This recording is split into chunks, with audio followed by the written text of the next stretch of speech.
Okay? So when I'm talking to a mortgage protection client, I'm trying to answer 3 questions. So number 1, who are we trying to protect? Right? You're not just who's the beneficiary. Okay? Who's actually depending on that person? Okay?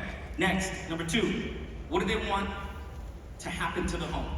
Are they going to stay in the home? Are they going to sell it? Are they going to rent it? Okay? And then number 3, what happens to the family or to the home if that family doesn't have a plan at all?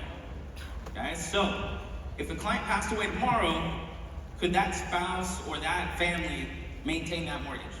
Okay, so here's how that sounds.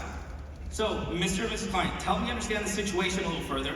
Who's going to be the one picking up the pieces when you pass away? Who's going to be taking care of the home? And what's the plan going to be? Now, if it's a spouse, do you guys split the household expenses 50-50, 60-40, or is one of you the primary breadwinner? Let's just say there's a primary breadwinner. Okay, so now you're confirming. Okay, now it makes sense why you requested this, because financially, your spouse and your family, it'd be really difficult for them to maintain this house, right? Would you agree? Get them to agree. Now, let's say it's like a brother, sister, somebody else, a family member. Ask them, do they live with you? Do they live nearby? Would they uproot their family, take their kids out of the school district, change their entire work commute just to move into your house? Probably not, right?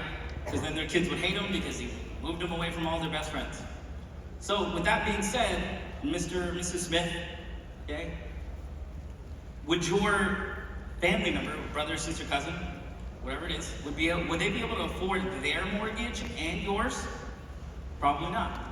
Okay, great.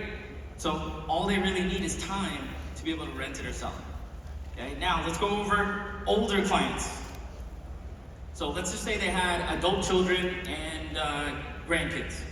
Okay, so if your spouse passed away tomorrow, would you stay in this large home all by yourself? Seems kind of lonely. Or would you move probably closer to your kids and your grandkids? That way you can spend more time with them?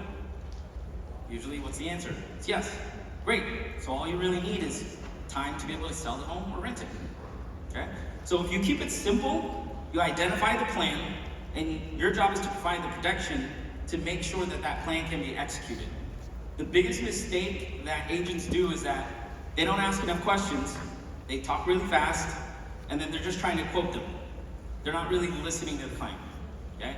So you gotta understand, people don't buy mortgage protection just because they love insurance. Nobody does, right? At all. Doesn't matter what type of insurance it is. Okay? They buy it because they have loved ones. They buy it because they want to make sure that that family doesn't lose the home. Okay? So once you find the why for that family, the policy makes sense. The premium makes sense. The urgency makes sense. Okay? So when it comes to you as an agent, remember this, average agents quote. A great agent will uncover the reasons. Okay? The mortgage is the asset, the family is the why.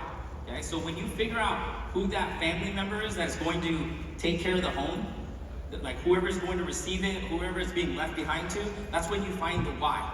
Once you find that why, you'll know exactly how to protect that family. Thanks, guys.